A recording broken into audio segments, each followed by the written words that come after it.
কোনটা?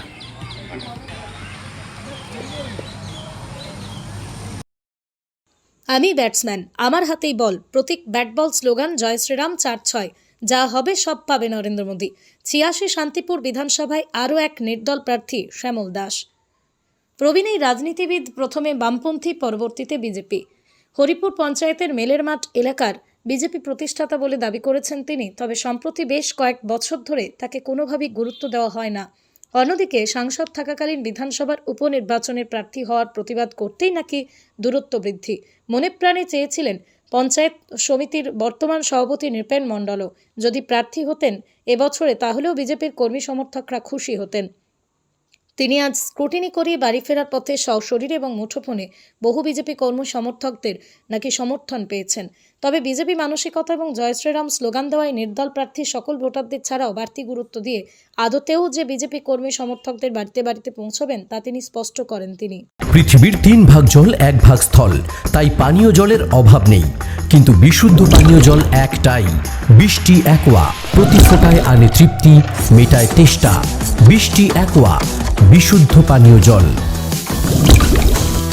কোন দল থেকে বা কোন প্রতীক চিহ্ন পেয়েছেন? আমি ব্যাটসম্যান প্রতীক চিহ্ন পেয়েছি। আমি ব্যাটসম্যান, আমার কাছে ব্যাট এবং আমি খেলছি। মানে আপনারই ব্যাট, আপনারই বল? হ্যাঁ। এরকম প্রতীক চিহ্ন? হ্যাঁ হ্যাঁ। এই সিদ্ধান্তটা কবে নিলেন দাঁড়াবেন যে? সিদ্ধান্তটা হঠাৎ করে নিয়েছি, কারণ হচ্ছে মানে ২-৩ দিনের মধ্যেই? ২-৩ দিনে, কারণ আমি ২-৩টের মধ্যে বিজেপি প্রোগ্রামে গিয়েছিলাম, তা আমাকে কেউ চেনে না। আপনি বিজেপি করতেন? হ্যাঁ, বিজেপি করতাম, তা আমাকে কেউ চেনে না। গেলে এক কোনায় বসে থাকি। বিপ্লব শিকদারের বাড়িতে, শহীদের বাড়িতে বসেছিলাম। স্বপন দাস এলো, অনেক লোক আসলো, আমাকে কেউ পরিচয় করায়নি যে এটা একজন ভালো কর্মকর্তা বা একজন পরিশ্রম করে। রাজনীতিতে কতদিন হলো আপনার? রাজনীতিতে আমি ৭৪ সাল থেকে করি। তখন কি রাজনীতি করতেন? বামপন্থী করতাম। তার পরবর্তীতে বিজেপিতে? হ্যাঁ, ১৫ সাল থেকে বিজেপিতে। কোনো দায়িত্বে ছিলেন লাস্ট? ফার্স্ট দায়িত্ব আমাকে বুথ সভাপতি দেওয়া হয়, তারপরে আমি হরিপুর অঞ্চলে কনভেনার ছিলাম। যদিও আমাকে ওটা বল কলমে ব্যবহার করেছে, আর কিছুই না।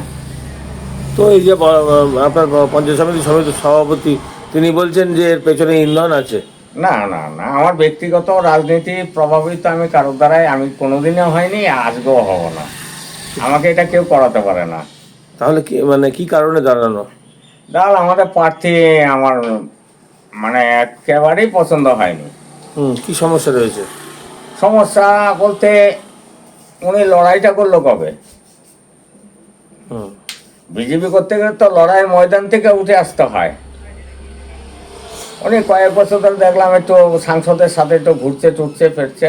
হ্যাঁ, তারপরে ধরেন আরও মানে ওগুলো আমার কাছে কোনো নথিপত্র নেই।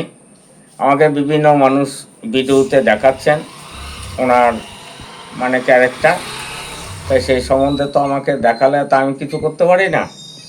এগুলো দেখছি শহরে, এগুলো আলোচনা হচ্ছে। আমি তো কালকেও ডাকঘরে ছিলাম, মতিগঞ্জে ছিলাম, ওখানে সব চায়ের দোকানে দেখি এসব আলোচনাই করে, আমাদের লোকরাই করে। কিন্তু মিছিল টিছিল তো হলে প্রচুর লোকজন বেরোচ্ছেও তো বিজেপি।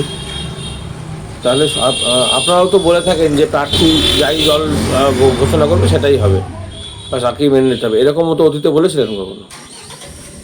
অতীতে তো বলেছি, বারবার তো বলা সম্ভব নয়। ধরুন আমাদের সবচেয়ে বড় সমস্যা কী আছে, 2021-এ যে নির্বাচনটা হলো বিধানসভা, সেই বিধানসভা আমাদের সাংসদ নিজেই প্রার্থী নিয়ে দাঁড়িয়ে পড়লো। 2 মাস বাদে উনি রিজাইন দিল। তার শান্তিপুর মানুষের তারপর যে বাই ইলেকশনটা হলো, বাই ইলেকশনের কাজে আমরা বদ্রকিশোরের বিরুদ্ধে আমরা কোনো কথাই বলতে পারলাম না। আমরা আমাদের বিজেপি ভোটারের কাছে আমরা যেতে সাহস পাইনি, গিয়েছি তো আমাদের তাড়া করেছে। এ কি আপনাদের চরিত্র নাকি? এই তো 2 মাস আগে ভোট দিলাম, জিতেছেন, আবার ছেড়েই বা কেন দিলেন? আর একটা সাংসদের তো সাংসদ আছে, তার আবার কটা পদ লাগে। তাই আমরা একদম তাহলে এগুলো তো ভেতরে তো দলকেও জানাতে পারতেন আপনি যখন ওনার দায়িত্ব ছিলেন, জল বলতে মানে লিখিত ভাবে না, মৌখিকভাবে। লিখিতভাবে দলটা এমন একটা যে আছে, আমাদের জেডপি আছে, আমরা তো জেডপির বাইরে যেতে হবে না, জেডপি অবশ্যই জানানো হয়েছে। হুম। জেডপি হচ্ছে বকলম অনেক কিছুই না। তাহলে আপনার এমনি নির্বাচনী কোনো দলের তো নিয়ে নেই, না না, তাহলে কিভাবে করবেন মনে করছেন? কারণ এটা বিধানসভা নির্বাচন তো অনেক বড়, অনেক ব্যয় সাপেক্ষ, অনেক মেশিনারি লোকজন দরকার হয়।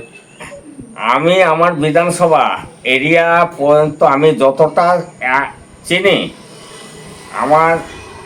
আমি জোর গলায় বলছি, শান্তিপুরে এখনো এমন কোনো বিজেপি বড় লিডার বা সাংসদ নেই সেই অন্দর গলি পর্যন্ত চেনে। হুম। এবং আমার জীবনে আমি হেঁটে 3বার পদযাত্রা করেছি শান্তিপুর ব্লকটা, তখন মার্গবাদ করতাম। তাই এতটা তখন দুর্গম রাস্তা, এখন তো কেউ গাড়ি ছাড়া কেউ চলেই না। মানে আপনি পারবেন বলে মনে হচ্ছে যে আপনি- হ্যাঁ হ্যাঁ, আমি পুরোটাই আমি আর কভার সমর্থন করব। কিরাম পাচ্ছেন মানুষজনের যখন থেকে ঘোষণা মানুষ হয়েছে? ধরেন তো অনেক, মানে আমার মোবাইলে যা মেসেজ আসছে তাতে তো ব্যাপক মেসেজ আসছে। হুম। আর মানুষের দরবারে তো আমি নিজে এখনো যেতে পারিনি, যেহেতু আজকে স্কুটনিটা ছিল এবং 13 তারিখে আমাকে প্রতীকটা দেবে ওরা আনুষ্ঠানিকভাবে, সেদিন থেকে শুরু করব। আচ্ছা, আর আপনার স্লোগান কি? জয় শ্রীরাম। তাহলে জয় শ্রীরামের স্লোগান তো বিজেপিরও থাকছে, আপনারও থাকছে।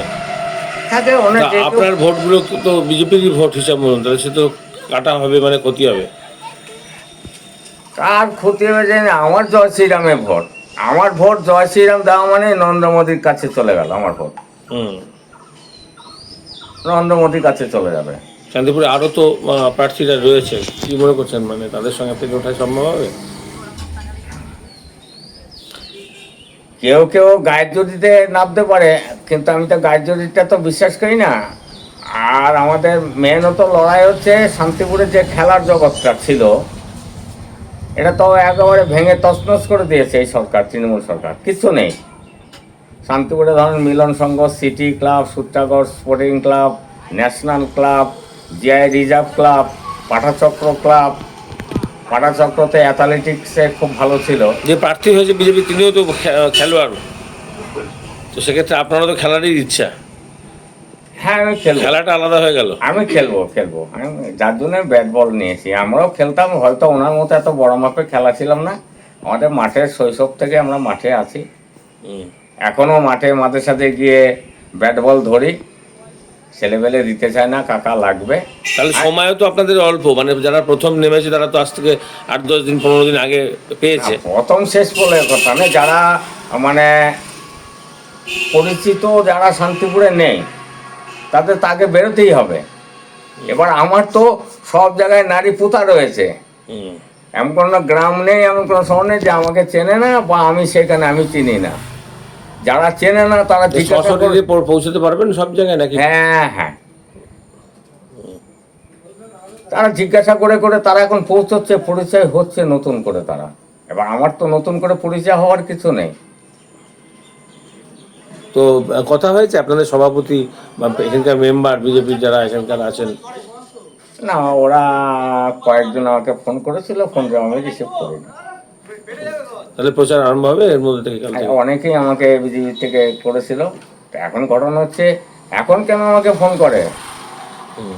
আমি বিজেপির আমার বর্তমানে 1 বছর ধরে বা গত পঞ্চায়েত নির্বাচন থেকে আমাকে পেছনে রেখে, এটা একটা সবচেয়ে বড় কথা হচ্ছে, একটা বিজেপি ইলেকশন করতে, গ্রাম্য ইলেকশন করতে গেলে এক একটা ক্যান্ডিডেট বলেন তো কত টাকা খরচা হয়।